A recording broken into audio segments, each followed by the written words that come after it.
Hey everyone, and welcome to this edition of the Payoff Pitch. I'm Chris Steele, joined by James Vecchio. This week we're going to be talking about fantasy baseball and what we can expect this early in the season. And we're not in that first week anymore, James. One of the topics I was thinking we could talk about this week is essentially when to start evaluating your guys. I know everybody in fantasy has those guys that they love and those bargain basement guys that they think are diamonds in the rough. They just can't wait to get something out of. When is it time to turn the page on guys, and when is it good to give them a little more rope and see what they can do? I mean, it's always the same answer. It's a case-by-case basis. Depends on your roster, depends on your league settings, depends on everything.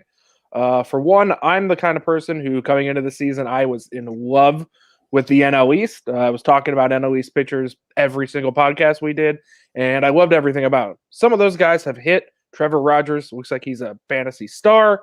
But other guys, they kind of had setbacks. Mike Soroka, all of a sudden, he's got a shoulder injury.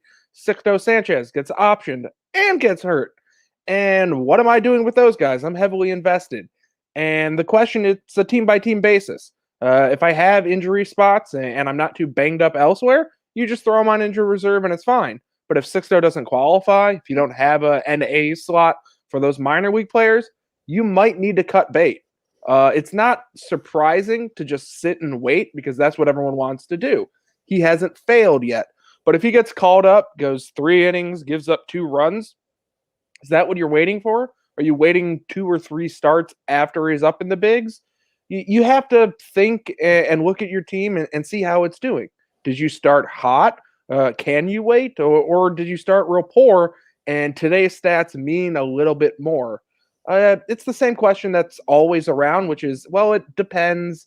What's your exact team doing? Are you actually in dire need of replacing that guy? Or can you let him sit on the bench? If you're a Andrew Vaughn guy like we both are, is it okay to say, hey, why don't we let him just sit on the bench, maybe spot start him when someone gets hurt and wait a week? Or is it time to cut bait and go add Colin Moran and say, hey, it's not a keeper league.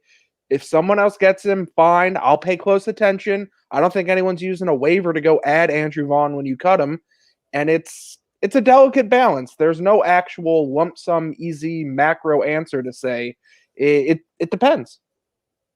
And I've been shoveling dirt on Colin Moran's career since his first time up in the big leagues. So to see him come out and just be on fire to start this year drives me crazy.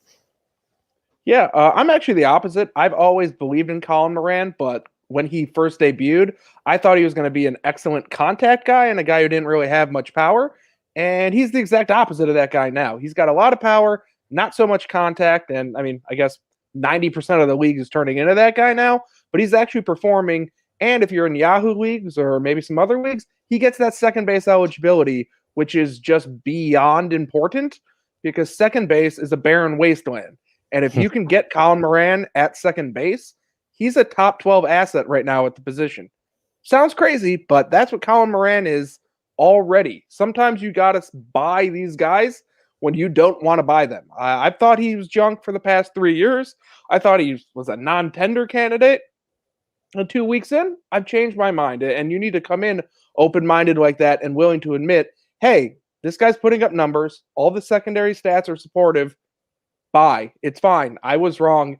You'll always be wrong on somebody. And it's okay because if you wait too long, you just lose opportunity. Well, and speaking of the barren wasteland that is second base, that brings me to one guy I wanted to talk about this week is Gleyber Torres.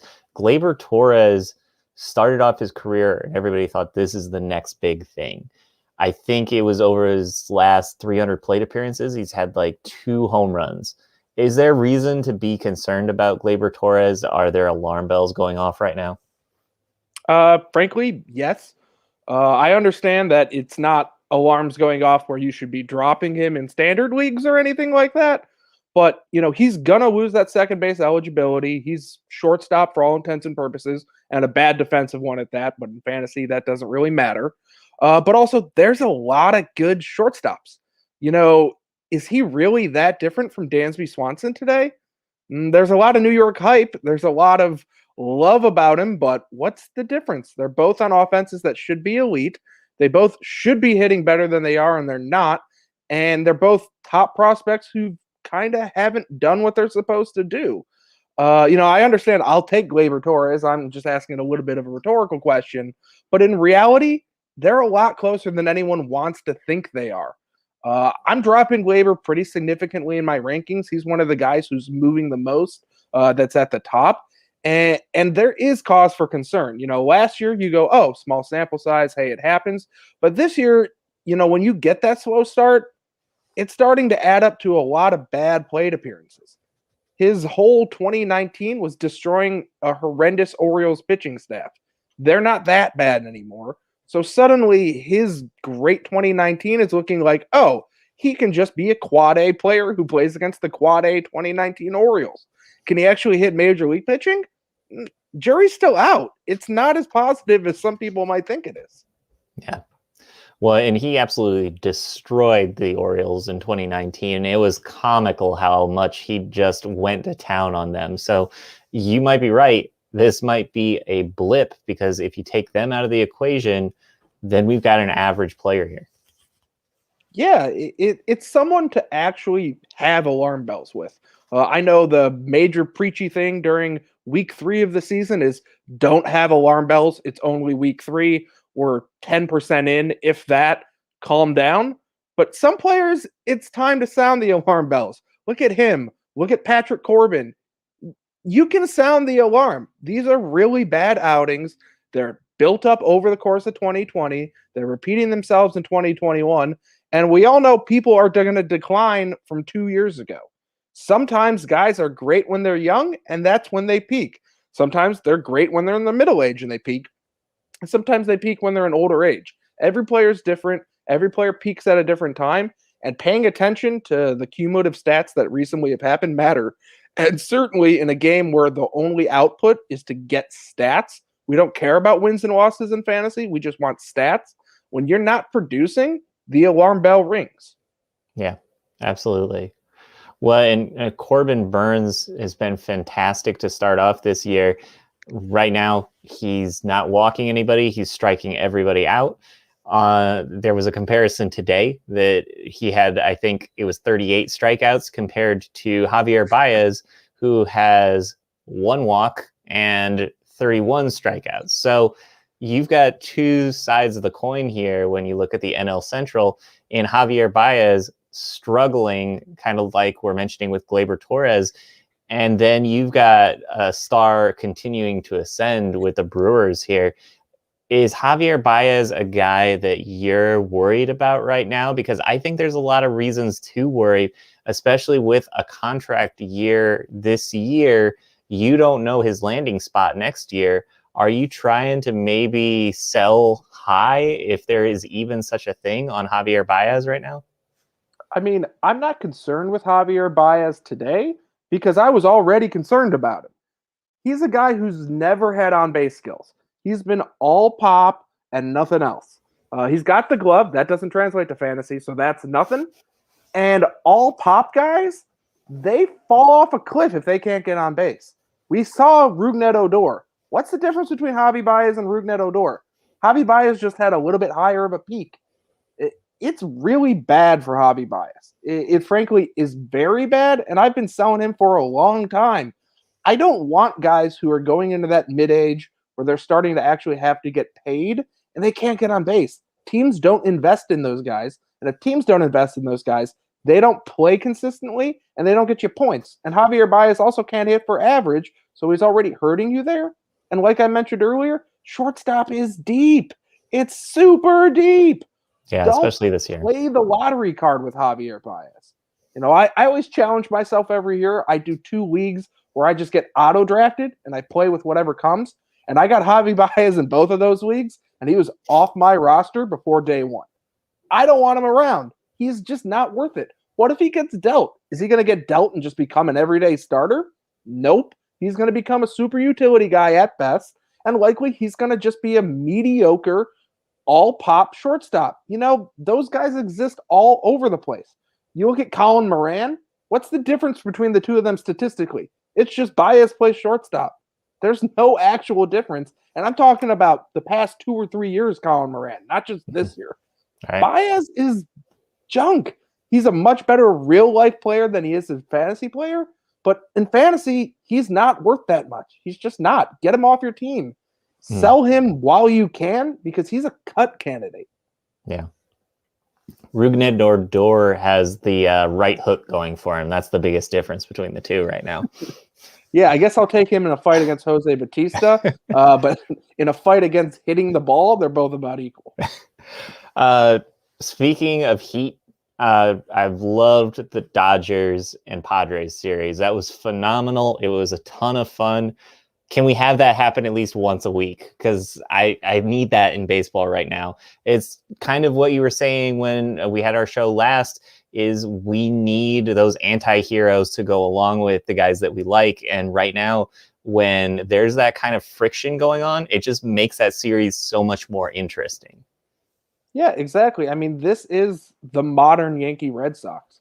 Yankee fans and Red Sox fans kind of don't want to hear it, but they're old news. The Yankees have fallen into just being very solid and very expensive, and the Red Sox are a Jekyll and Hyde team. You want to talk about what the Yankees were? That's the Dodgers right now. You want to talk about what the Red Sox were? That's the Padres. You've got the young up-and-comer who's trying to knock the king off the block, and the king is still the king, but the young up-and-comer's here. And it's just excellent baseball. It's everything you want. It's extra inning games where the stupid runner on second isn't always scoring. It's both sides know how much each game matters because they know those games are the ones that actually are going to win or lose the division. Everything else is just exhibition. It's excellent baseball. And being a West Coast person, I get to watch every one of those games, and it's phenomenal. And all you East Coasters complaining about the time zone, I've done that before, but you just got to stay up and watch because it's excellent. You got to do it. Mm-hmm. Well, and just Joe Musgrove having his no-hitter, you kind of said that was the announcement of the arrival of the Padres, and they really haven't backed off that. They make a ton of sense as a team that is on the rise. They made all the right moves in the offseason to kind of solidify that. Is there any reason to think that this team could get into any trouble right now? Because looking around at the roster they've assembled, I really like every part of it. Honestly, the thing that I fear the most as a baseball fan of the Padres is Fernando Tatis Jr. shouldn't be on the field. His separated shoulder is an injury that can pop back up, no pun intended, at any time. Put him on the DL. Let him heal. You're highly likely to take the wild card position, and you have more than competent players on your bench. You've got Kim. You got CJ Abrams down there. You've got Cronenworth. You've got Profar. You can move people around and not miss his bat nearly as much as any other team would miss him, and he's struggling right now. Let the guy rest, be fully healthy come September, October, and let the big boys play then. You can take your time. Let the man heal. That's what I'd have to say. From a fan perspective, I want to see him play. But from an actual team perspective, get him on the IL. Yeah, absolutely. And Profar, I think, is something that's gone under the radar for a lot of people. He's been really good over the last year and a half now. And it surprises me that they were able to get him back on the cheap so easily when, like we were saying earlier, second base is a wasteland right now. Somebody should have given him some money. Yeah, it's kind of what happened all offseason, which is no one wanted to pay anybody. Right. So, yeah, Profar could have gone somewhere and maybe got an extra $500K or $1 million, but he saw what San Diego was doing. He saw how they rehabbed him last year, and he knew he was going to get limited at bats, but he was going to get at bats that play. And if someone like, Tommy Pham is struggling, he's going to go out there in the left field and become a starter. Profar smartly re-signed. The Padres smartly brought him back. And the Padres really seemed like the only team out there that was trying this offseason. Everyone else was just more or less treading water and trying to do one big signing and say, hey, that's enough for me. So Profar came back. He was the fifth most important piece they added, but he's still an important piece. He got unfairly labeled as this bust who failed out at age 23 while still playing in the bigs and still being a doubles machine. He didn't turn into the next Trout. He didn't turn into the next Juan Soto before Juan Soto was here, and people see him as a failure, but he's still a very solid baseball player. And very solid baseball players are valuable. Yeah, absolutely. Well, and we're just going to pivot off of that into something that's another value, and it's Yard Barbers, our sponsor for tonight. Hate spending those long summer days doing yard work? We have the solution for you, Yard Barbers LLC.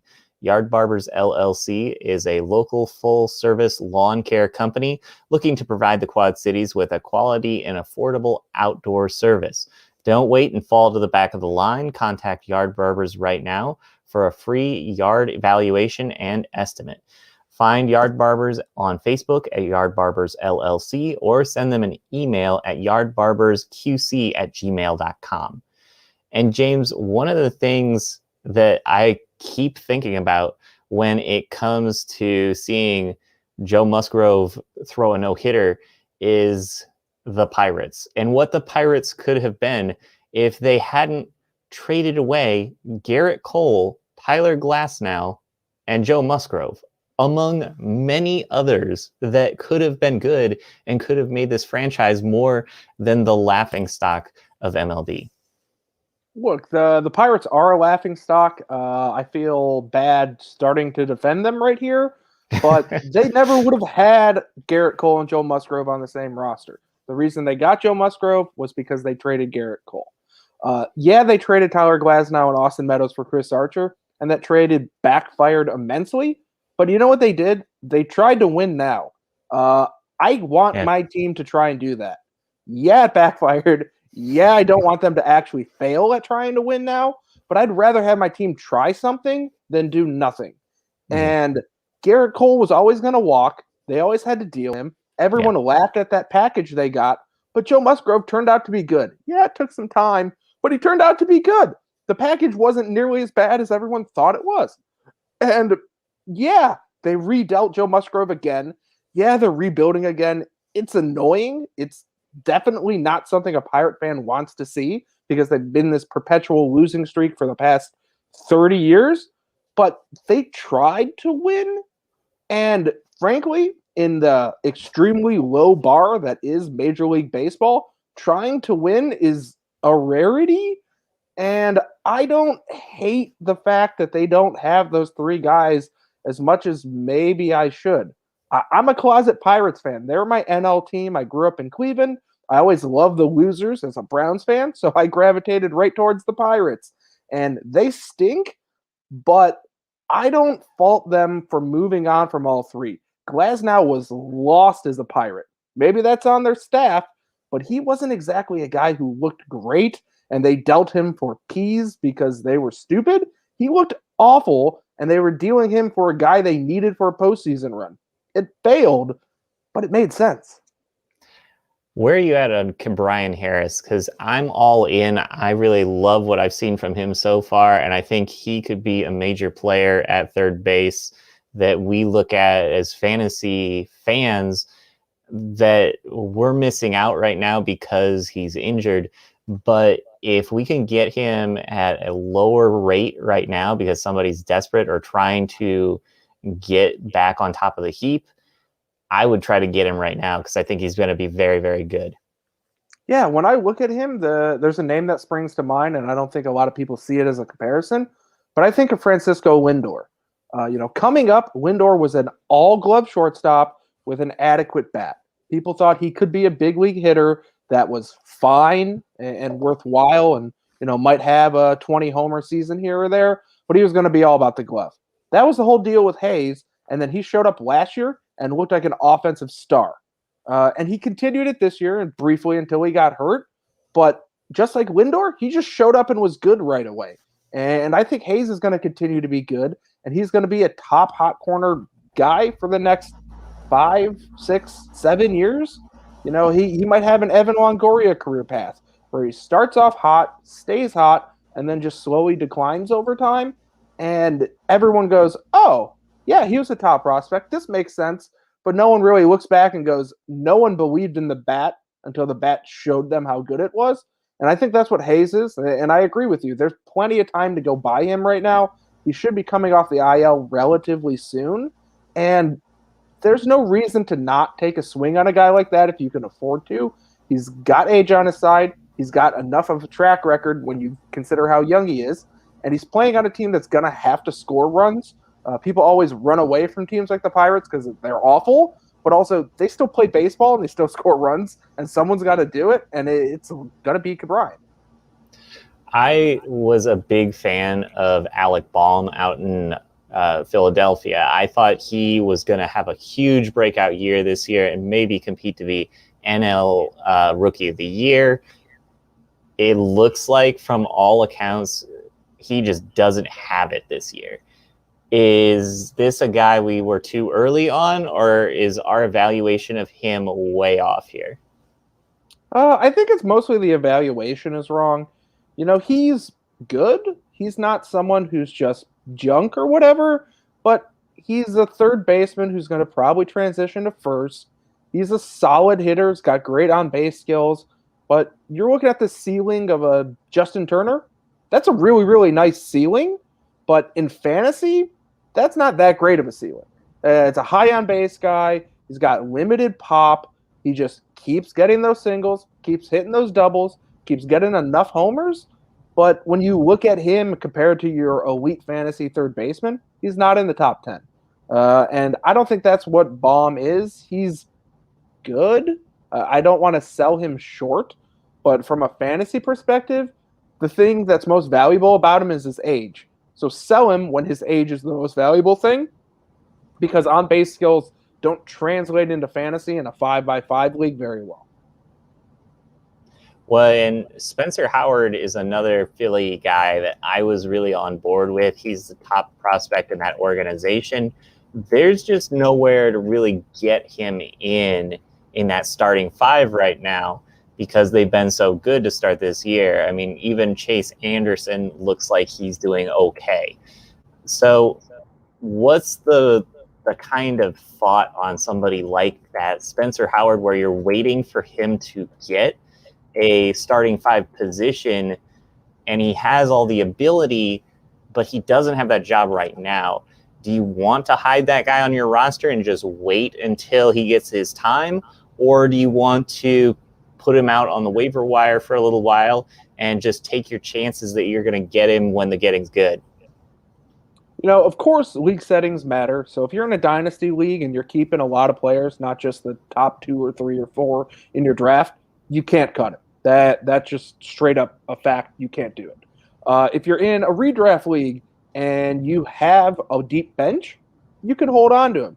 You can maybe slot him in as a reliever while you're waiting and just take a few innings here or there with maybe a high K rate, but you can wait. If you're in a standard league where you've got 5, 6 bench spots, you cut him. It's okay to not be the guy who has these guys. Like I mentioned earlier with Sixto Sanchez, I want to hold on to him for forever.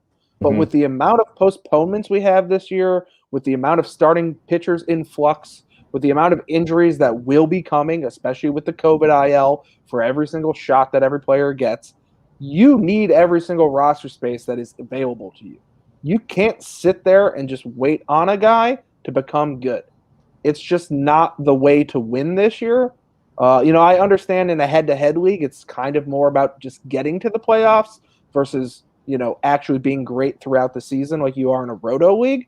So you have a little more leeway there. But I also don't think Spencer Howard is that good of a prospect that the second he gets thrown into the rotation, he's extremely fantasy viable. He's going to have some ups. He's going to have some downs. He's a pitcher who's going to be good, but he's not a pitcher who's just immediately good. So I think that he doesn't belong on your roster if you're in a normal-sized league with normal-sized benches and you've got 220 people rostered at any given time. You can let him sit out there. Maybe you play the eyes a little bit and see what's going on there. And, Matt Moore just hit the IL, so maybe they are moving him in. And maybe you want to give him that speculative ad a day or two before you find out the news. That's fine. Go ahead and do that. But holding him and holding him and holding him, it's not what you do in 2021. Maybe 2022, but this year, you can't waste that roster spot. And we talked about offenses that have kind of struggled to start the year. Really, this is a league-wide struggle right now. I mean, I usually play the um, the app where you try to get 56 every week and, beat the streak. I play beat the streak whenever I have some time in the morning. I'm going to pick out those guys. I don't think I've gotten past 5 all year. And I had no problem like the last few years of getting past like 20 at the drop of a hat. So just to watch those league averages continue to dwindle more and more, I think on Sunday, and given a lot of top pitchers in the league pitched on Sunday, but on Sunday, I think the league-wide batting average was 233.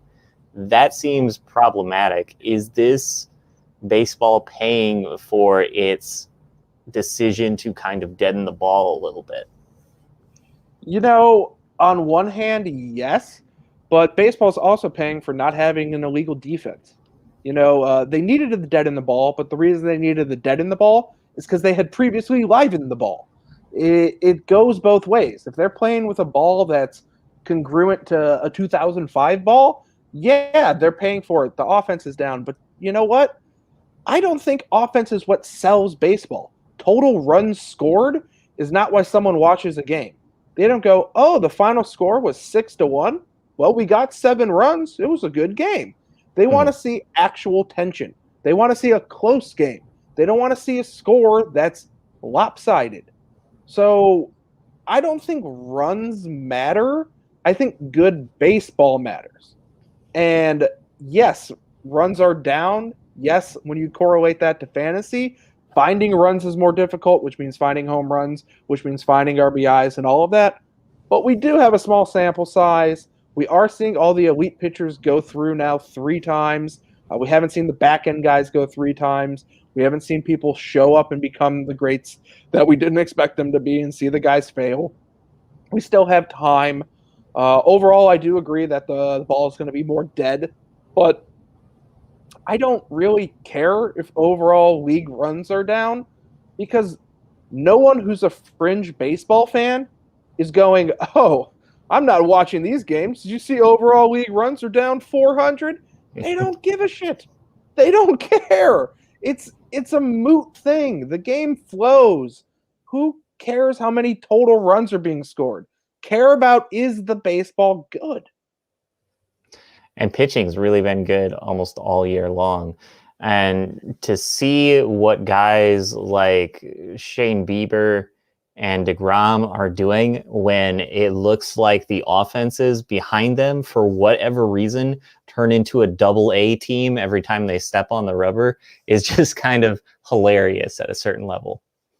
It's hilarious, but when those are the 2 teams that you watch every night in your household, it gets kind of rough. It's amazing to see what the 2 have done and just how consistent they've been. Maybe I've been asleep at the wheel, but I feel like how good DeGrom has been for how long with 0 blips of mediocreness for 2-3 starts is just kind of shocking. I feel like prime Johan Santana or prime Lincecum or Chris Carpenter or whoever you want to throw out, they had little blips where, they faced an elite offense and they struggled a little bit, and then they brought it back 2 starts later. I haven't seen that with DeGrom. I haven't seen that with Bieber. Like, Bieber's ERA right now is like 2.45, and my brain's going, wow, that's really high. That's insane in the AL. That's crazy. Yeah. It's just crazy to see what these guys do and to think about what baseball was when I was growing up, when you had a guy with a 4.7 ERA and you're like, oh, that's a solid 3 starter. And you just see what they're doing, and it's crazy. Maybe it's the pine tar on their fingers or the Coca-Cola rosin mix. It probably is, but it's still really good. It's still extremely impressive. And all that does is give them better grip on the ball. They're not throwing the pitch any faster because of it. So it's just sit back, applause, watch, and yeah, the offense sucks, but they're making the other offense suck. So it's still a close, good game. Mm-hmm. And yeah, even when you said 2.45, I was like, that's high for Bieber. I don't remember him giving up runs. Is the problem is you get in that mindset of he's going to put up a 0 almost every single time. Then when you hear that their ERA is around like 2.5, you're like, wow, I don't remember any of that. Yeah, like opening day, I think he went 6, gave up 3, and struck out like 13. And I was sitting there going, "Oh, that wasn't a very good start. That's insane. He struck out Why was 13. that my thought? Why was I thinking that? That's the best start of the season for 80% of the pitchers. Yeah. To get those kind of K numbers, to have that type of velocity and just absolute whiff rate.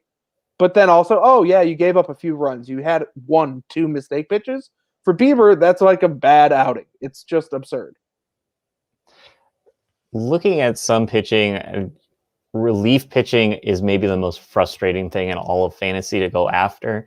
Alex Colome was somebody who everybody couldn't wait to get when it came to around draft day. He was great last year.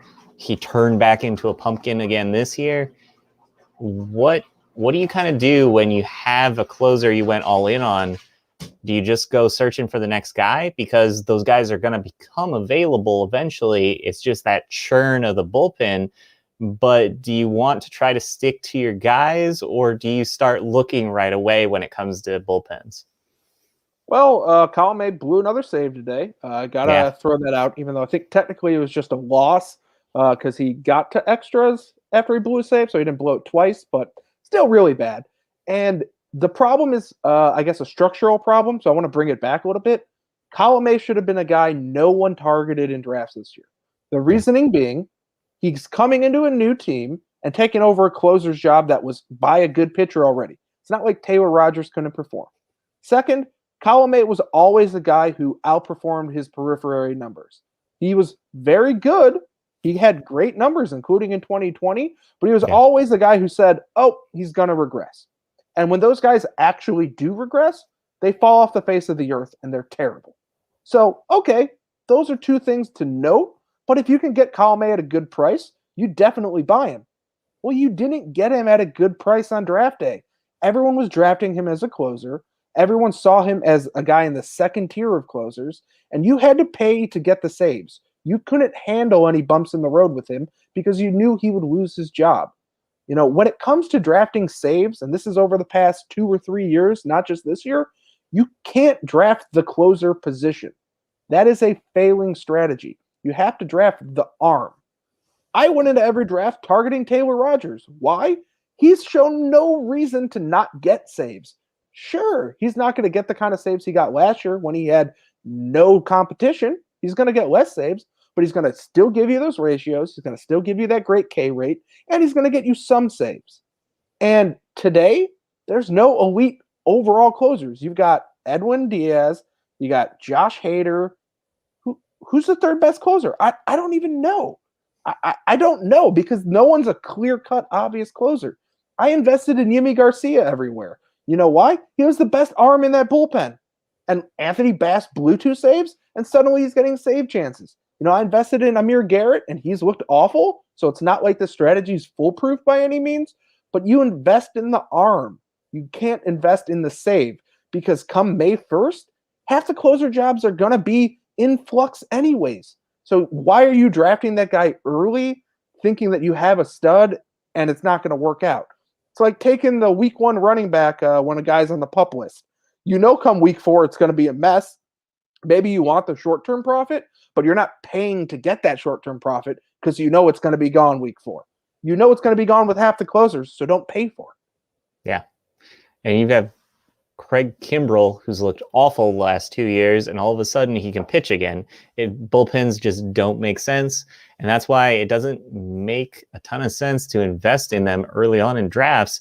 I know people want to go out of their way to get the Kenley Janssens or Aroldis Chapmans of the world, but I think those are a rare breed that we may never see again, where it's going to be best arm available ends up getting thrown out there in these situations by most teams because they're not going to invest heavily in a closer when they can just find one. Yeah, you know, that's completely correct. I do believe that investing very early in saves is now a solid strategy. So if you took Chapman, if you took Hader, if you took Diaz, good on you because you're locking into saves and there's no actual real competition there. I mean, I guess Devin Williams was to start the year, but he struggled somewhat. But that mid-level tier is just a death sentence. It's to make an analogy to football, it's like being the guy who takes the 5th quarterback. You can just wait and get the 11th guy, and he's just the same person. Just wait. Don't overpay. I know we're 3 weeks into the season, so this is all moot, but Right. it's important for people to remember next year when they're looking at their team right now going, what's going on? Just go add Cesar Valdez, go add Yimi Garcia, go add Lucas Sims, and suddenly you have a bullpen. Just have those roster spots ready to go. Just understand that the flux is going to happen and that your draft day team needs to have turnover. It's going to have it, so expect it to happen. Well, and before that, you kind of brought it up. What's your feeling on how people are treating the foreign substances that are becoming more and more a part of the league? My wife asked me about it, and she said, if it's illegal, why is nobody getting caught or in trouble for it? And I said, it's illegal, but they all want to do it. They all just want to complain about it. And that's essentially where I'm at, is I'm fine with it happening. The complaining about it irritates me now. It's irritated me for a while because what you're saying is true. Not only do the pitchers want to use it because it helps them pitch better, the hitters actually want them to use it too because a rogue fastball doesn't get away from them because they have the grip. It's a mutual understanding that this is something that happens in baseball, and it's okay. The hitters obviously want some benefit with it, and if they get some, they'll take it, but they don't want to get hit by a fastball. They don't want that rogue one to come hit them in the head because the guy couldn't grip it. They want it. And yes, it's illegal.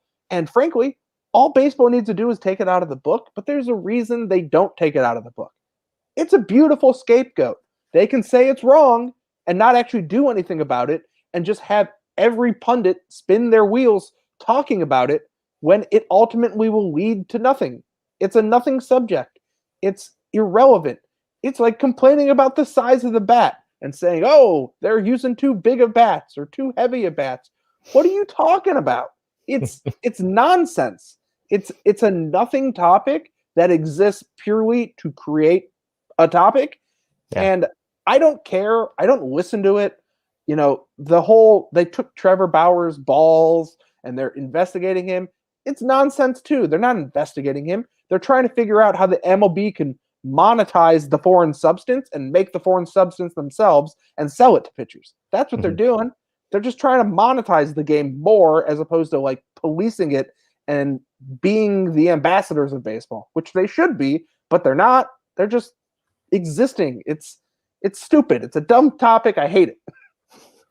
And I think Trevor Bauer was one, and I can't remember exactly where he was. I think it was when he was still in Cleveland, who had a game where he essentially told the media, watch my spin rate in this next game. And his spin rate went crazy and everybody noticed it. And then it went back to his normal spin rate after that. So it was kind of him doing it and not saying it and being like, here's what we can do.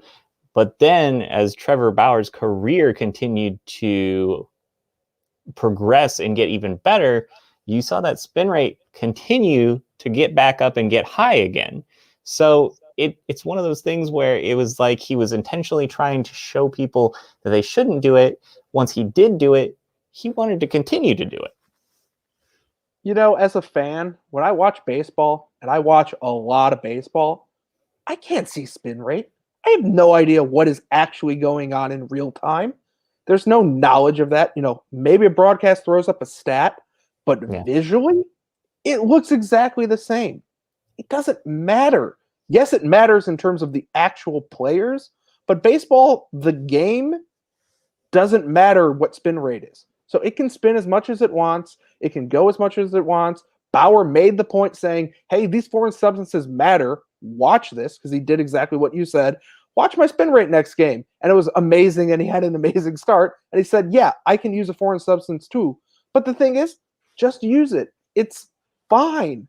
It's the same argument that no one wants to hear, but it's what happened with steroids.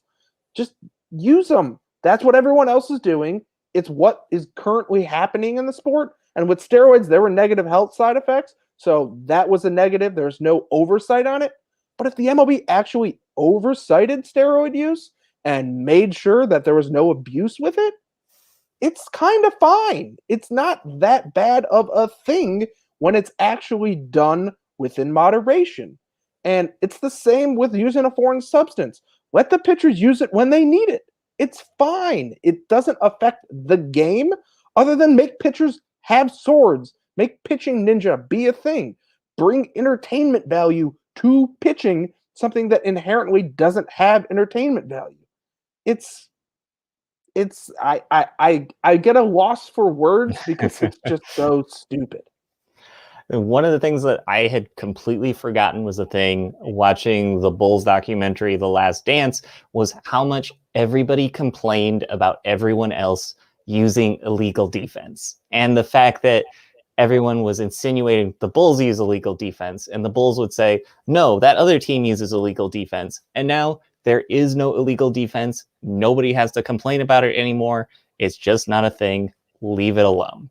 And it feels like I understand why baseball's not going to remove those rules about putting foreign substances on the ball, because you don't want it to be the Wild West. But at the same time, I'm fine with it because they're fine with it. Right. Frankly, I'm okay with it being an umpire judgment call. I guess I might be pivoting a little bit, but I think baseball needs more judgment calls, not less. I think the instant replay that we have shouldn't exist.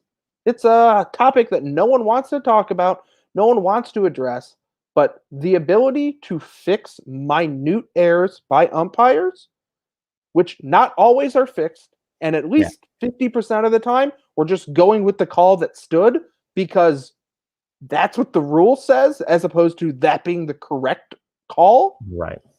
And ruining the flow of the game, which is part of the beauty of the game, making the game longer, which is what the game constantly is complaining about as the number one problem. Just get rid of instant replay. It's fine. Yes, umpires are going to miss calls. Yes, your team is going to get screwed. It's going to happen, and that's the topic we can all bitch about and complain about. But you know what? Instant replay isn't making baseball better. Instant replay is not doing it. It's not fixing anything. Talking about foreign substance on the balls isn't making the game better. If it stays, it's not making the game better. If it leaves, it's not making the game better. So don't focus your time and energy on it. We want to have a product that's excellent in terms of watchability. We also want to have a product that's true to baseball. Those two things sometimes are mutually exclusive, but more often than not, they're not. No one wants to sit at home and watch umpires talk while the announcers try and figure out exactly what's happening. That's an awful product. Mm-hmm. Get it out of the game. Get rid of it. Admit instant replay was a bad idea and just walk away. It's fine. Just do it. Just end it. My favorite part is when they bring in the rules analyst who's going to tell you exactly why this rule is going into place and why they're going to make a call this way. And then they go down to the field and the umpires rule exactly the opposite way. That's my favorite part of the whole scenario. The reason anyone watches athletic competition is for the athletic part of competition. There's a lot of things that are competitive and very few are worth putting on primetime television. Why? Because without the athleticism, it's just boring. There's still competition, but it's boring. Watching umpires talk, watching managers talk to umpires, watching players talk to players while umpires are talking, watching the same play 6 times and still not knowing exactly what the right call is an awful product. It's terrible. It's 10 minutes of your game. If your game goes 3 hours, 10 minutes of your game is not an insignificant amount of your game. It's awful. It's from a marketing perspective, it makes no sense why instant replay is in the game. From an actual game perspective, it made sense to introduce it, but we've seen it fail. Admit it failed and just get rid of it. It's a pet peeve of mine. I'm in the minority on it, but it's just awful for the game. There's always going to be an error. You're going to just move the goalpost as to where the error is. Normally, it's on a bang-bang play at first. Sometimes the umpire gets it wrong. Sometimes it's a really bad get it wrong. Most of the time, it's extremely close and we don't know the difference. Just let it happen. The game doesn't exist to be watched on video and dissected in minute details. It exists to be played and watched with the eyes. Let the eyes decide. Yeah, absolutely. Well, another sponsor tonight is Monkey Knife Fight, and Monkey Knife Fight is a daily fantasy sports gaming website for the casual sports fan that is simple, fun, and easy to play. Users determine which superstars compete in the day's professional sporting events and will record more or less than the contested line provided. Monkey Knife Fight's daily fantasy prop games play similar to the salary cap-based DFS games, but without the algorithms, lineups, and most importantly, the sharks. There are several contests to choose from, none of which require hours of research required on competing sites.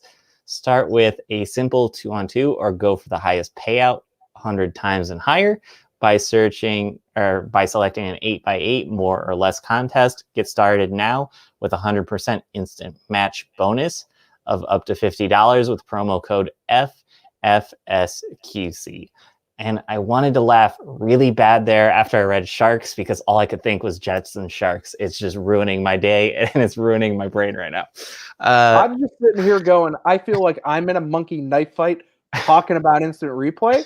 And I also feel like Monkey Knife Fight gets it because they want to make the game usable and easy for users. Right. You don't want to set 7,000 lineups. Just go in and have fun. They know what they're doing. Play with Monkey Knife Fight. Yeah.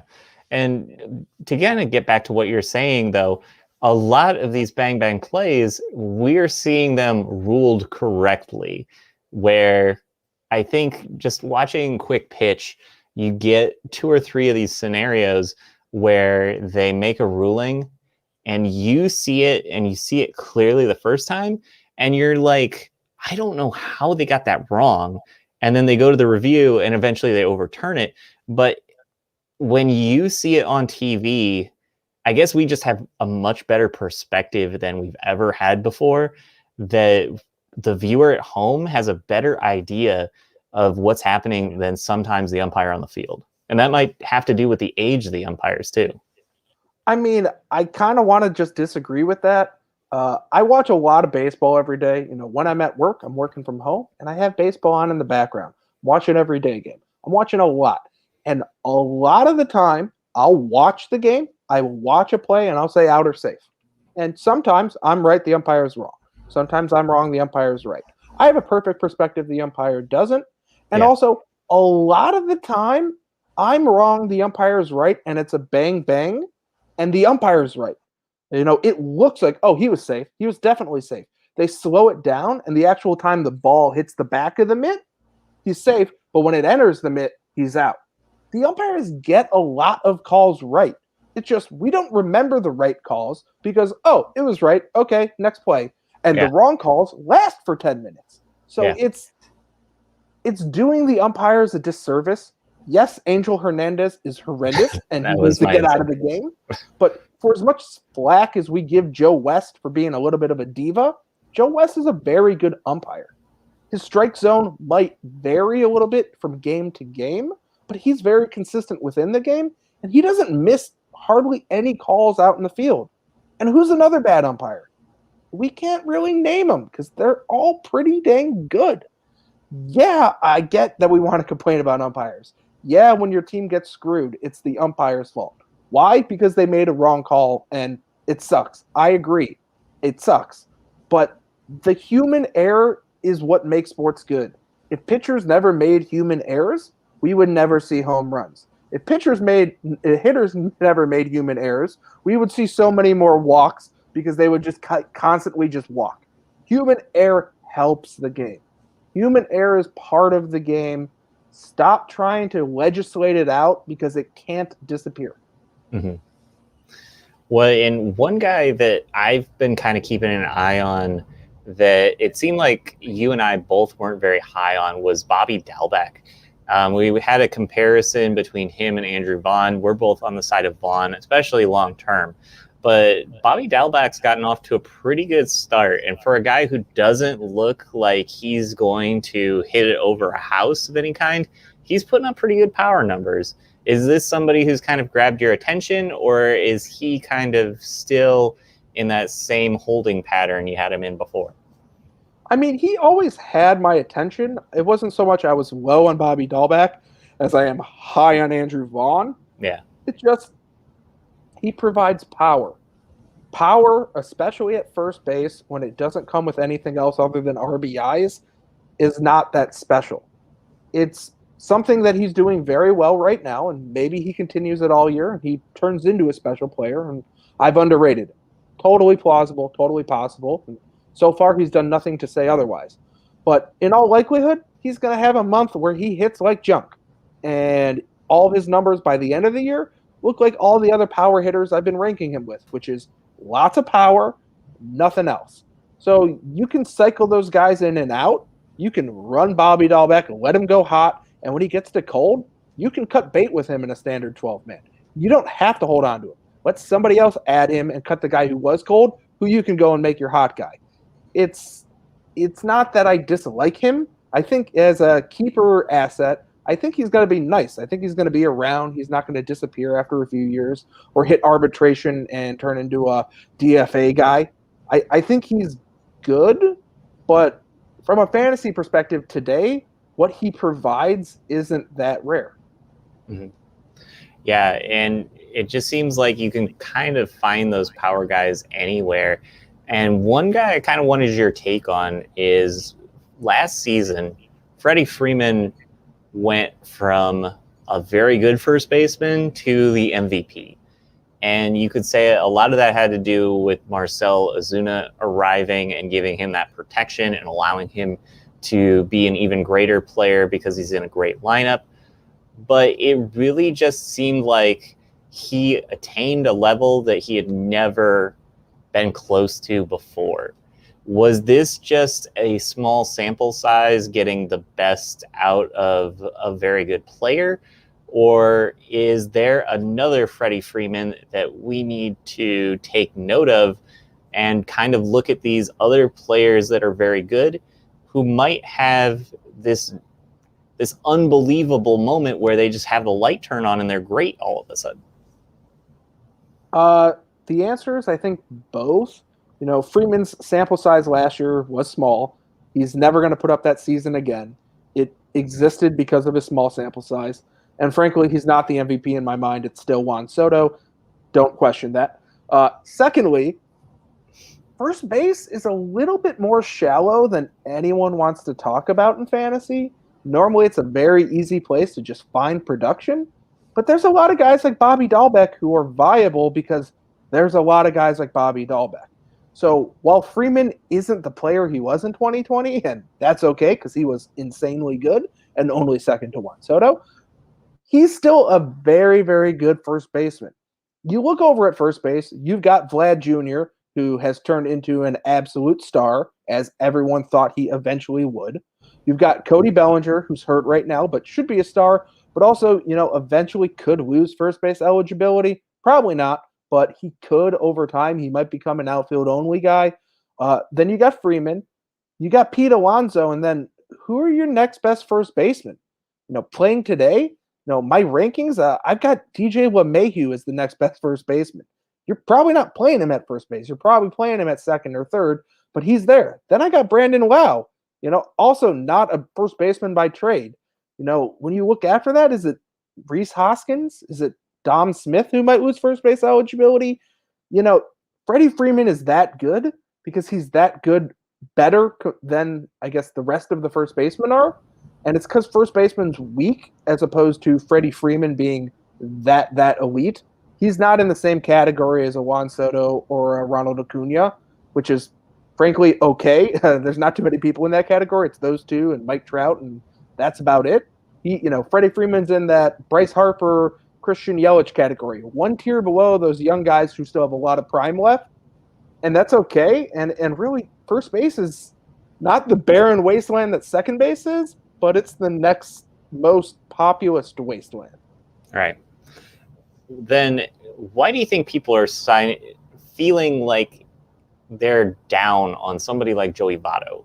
Joey Votto's come out and he's had a great start to this season. It's probably not going to hold up because what we've seen over the last couple of years, he isn't quite the player that he used to be. But if you could get just solid out of that and get Joey Votto really late in a draft, why wouldn't you take somebody like that? And then you could just keep pounding away at these positions that you need more value at. the reason it doesn't happen is because managers don't manage that way. They don't sit there and go, I'm going to take Joey Votto. I'm going to get a solid average. I'm going to get little pop, but a decent enough, just not out of what I normally would get from a first baseman. And I know I have to draft earlier in the draft around that and get guys who have pop earlier in order to supplement it. And instead, people just draft best player on the board. And then at the end of the draft, the team doesn't make sense for Joey Votto. It comes from people not having a full plan before their draft. And frankly, I don't blame them. Putting in a ton of time and effort for your fantasy baseball draft is not something everyone wants to do. Some people just want to sit back, draft the guys they like, make some moves, have fun with their friends. And that's a completely fine perspective. And Joey Votto's not for that type of manager. If you want to sit back and just roster him in an on-base percentage league and just reap the profits because he doesn't do anything else, but he dominates one category, it's an excellent choice. And, with first base, like I was saying, there's not a lot of high-end talent there, so you can run strategies like that. Just like in some leagues where people just cycle in catcher. They just run whoever's hot that week and is playing the Tigers, and they don't care. And if they cut someone who ends up staying hot, doesn't matter. That's not what the strategy is. It's also like those leagues, which are my favorite leagues, where you win an entire week head-to-head by just a 1-0 score versus winning 8-4 or whatever that is, and you can just run elite starters or elite closers, have like 4 offensive players, and just try and win steals and try and win every week 6-4. It's an extremely fun strategy, but you have to actually strategize the whole year. You can't deviate from that strategy. You need to target all the rabbits, target all the elite pitching, and then just sit on it. Mm-hmm. And when you have a guy like Joey Votto on your team, you have to strategize around him.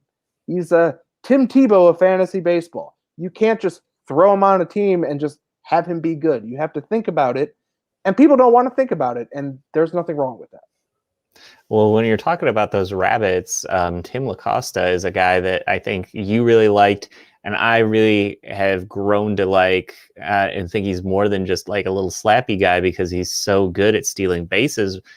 Is it inevitable that he ends up injuring himself and in a hand injury as well as being one of these base stealers? I don't think that it's inevitable that he gets hurt. He might go his entire career without having any sort of significant injury. I think the inevitability is Arizona just investing in their 3 great outfield prospects, Edwin Castro being a pinch runner, 4th outfielder, off-day guy, and not someone who's that fantasy viable. But, like a lot of the rabbits, you put them on your bench, you see when they're starting, and you start them to get the stolen base versus getting anything else. And that can still be viable in the future. And right now, obviously, Castro would be great if he wasn't hurt. But I don't think that he's somebody who just shows up and becomes a fantasy star because of his speed. We all thought that's what Billy Hamilton was going to do, even if he hurt us everywhere else. And that's just kind of not how it works. If you suck at baseball, even if you're fast, you still kind of suck. Well, Castro gets on base, but it's because he gets hit by pitches. He's not that good of a pure hitter. He hits the ball on the ground. He doesn't have much of a launch angle, although this year he's done a little better. But he's a guy who I like because his value is so low. But once people start to realize who he is, he's the guy who I'm going to stop liking because people are going to draft him at appropriate value or above value. Well, and you've said you watch a lot of Cleveland games and a lot of Mets games. One guy that I really like as a pitcher and kind of like as a guy overall is Marcus Stroman. And he's been phenomenal to start this year. I don't think I ever expected him to come off the injury and be this good. Is this something that's going to hold up for him? Or is this something where he gets off to a hot start and then eventually that wear and tear is going to kind of get to him? Not just because he's bound to wear down or get an injury, but more to the fact that he hasn't gone through a whole season pitching in a while, and now eventually towards midseason he's going to run out of energy almost. It's really rare to find someone who started as hot as Stroman who I feel as confident as I do that he's going to wear down. He might not actually wear down and get hurt like you're saying. He also might not wear down in terms of his overall fantasy numbers. They still might be good. But I don't think the Mets are just going to let him go deep into games. You see how they treat Jacob deGrom. DeGrom, the best pitcher in baseball, who's not Shane Bieber, but maybe actually you don't have to add that caveat. He can't get past the 6th inning. They don't let him go anywhere. You think they're going to let Stroman do that? A guy who's coming off of injury and sitting out a year? No, he's going to go 5 innings, which means if he gives up a 3-run homer, you have a bad start. You can't fix it. You can't get any kind of depth to fix those ratios. And, his K rate's pretty dang low, despite his ERA being, sub 1. And I don't think that he's a guy who you can say he's the pitcher he's shown the first 3 weeks. I think he's the pitcher where you drafted him, which is the latter half of the year, hoping you have some upside. You've seen the upside, but that upside's not going to stick around for a full 32 starts. It's going to come and go. It's going to be good. He's not at all a guy I'm saying sell on, but he's not a guy I'm saying, oh, he's now a top 10 pitcher or a top 15 pitcher the rest of the way. He's not. He's still Marcus Stroman. He still has his flaws. He just hasn't shown them yet. And that's what it is. David Peterson's another guy who's had a pretty good start. It's one of those things, though, where I just don't know how to feel about him because he was drafted pretty highly. At the same time, I don't remember him ever really being a name that stood out to me on those top 100 prospect lists. Is he just a guy, or is there something more to him here? Before you said he's just a guy, I was going to call him just a guy because that's what he is. He's solid, but if you just replace the nameplates, is there any difference between him and Steven Matz? I don't know. Steven Matz looks great in Toronto, but he was also by far the worst pitcher in baseball last year. It's a small sample size, and Steven Matz has been good before. But here's the thing. You have no clue what kind of pitcher you have when Steven Matz goes on the mound. You might get 6 shutout innings. You might get an absolute blow-up start. Tonight, he went no hit through the first 3 innings. I think he faced the minimum or 1 over. Then he couldn't get out of the 4th inning. Yeah, the Mets defense was absolutely atrocious as well, so it wasn't all on him. But the point remains, he's a guy. He will do some things that you like because a guy sticks around and stays a guy. But he's not anything more than that. Just because he has a first-round pedigree doesn't make him more than what he is. He's fine, but if he was, I don't know, on the Royals, would we consider him anything? He'd be a guy over there, so why is he not a guy in New York? Yeah, absolutely. Good points. And I think this week we've kind of talked just about a lot of players that have a lot of question marks to them. A lot of it's going to come down to time will tell. And we're going to learn more just as the weeks go on, just like everybody else who's watching games right now. And I think that's the most exciting part about baseball is to find out if what we're seeing is a reality or if it's just a momentary dream, like when Ronald Acuna is doing something incredible every single game and the Braves leave him out there after he clearly could have an oblique injury, and I want to ruin Brian Snedeker. Nothing to say there other than you're completely right. It's just like Fernando Tatis Jr. The way teams baby pitchers nowadays and they get pulled over any potential sort of injury, they don't get to go more than 80 pitches anymore. Why aren't we doing that with hitters? Hitters are more valuable. They play every day. If you lose a pitcher for a month, you lost 5 starts, 4 starts. That's not nearly as vital as losing 30 Fernando Tatis Jr. starts, 30 Ronald Acuna Jr. starts. Just pull him. It's okay to lose him for a game. But I guess we're going with the huge pitching staffs, and we don't have the ability to pull a guy immediately because we have 2 guys on our bench. But it's weird how these teams treat injuries. Some injuries are just absolutely chaos within the organization, and you must rest them. And it's like you could kind of go through that. It's fine. And then other injuries to other players, they're treated like they're nothing, and they're something. They're not just nothing. Just rest. It's 162 games. As much as I love the regular season, the game is actually about getting to the playoffs now. The regular season doesn't really mean anything. If you make the wild card, you're still in the playoffs. It's fine. You can get out of it. You want to win the division, but You don't want to take a risk of losing an Acuna Jr. for 30 days in order to maybe need him for 2 games when you can just rest him. It's April.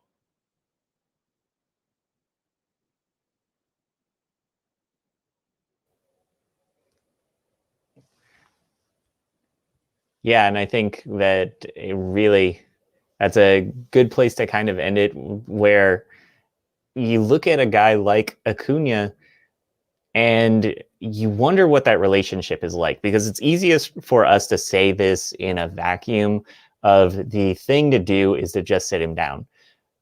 At a certain point, there's that relationship between the player telling the manager they're fine. You have to trust me that I'm fine. And you want to show the player that you do trust them and you take their word for it. But at the same time, you have to be the manager too.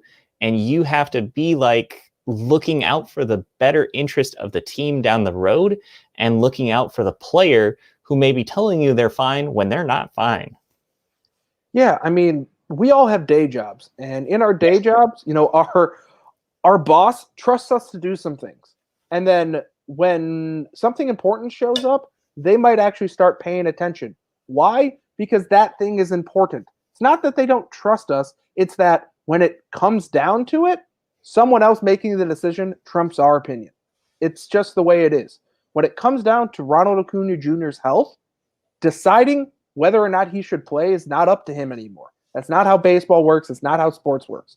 If you need to rest, you're going to sit down and rest. We're going to put you on the IL. You're going to take a physical, and you're going to do what you're told because we pay your salary.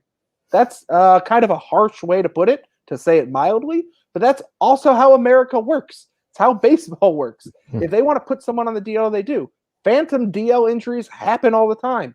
You know, Max Fried is on the DL right now with the Braves. You know why he's on the DL? It's not because of his hamstring. It's because he was pitching like trash. And they put him on the DL to give him time to sort it out while not having to send him to the bullpen.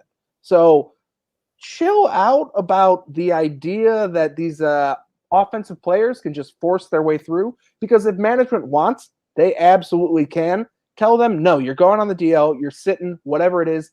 They can force it, but they don't, and it's confusing. But, you know, a lot of what happens in baseball is a little bit confusing, so I guess it makes sense. So something to watch for in the upcoming week. James, I really appreciate your perspective on these things. That's going to do it for this week of the Payoff Pitch. I'm Chris Steele for James Vecchio. We're going to see you all next week. I hope everybody has a good night. Bye, everybody.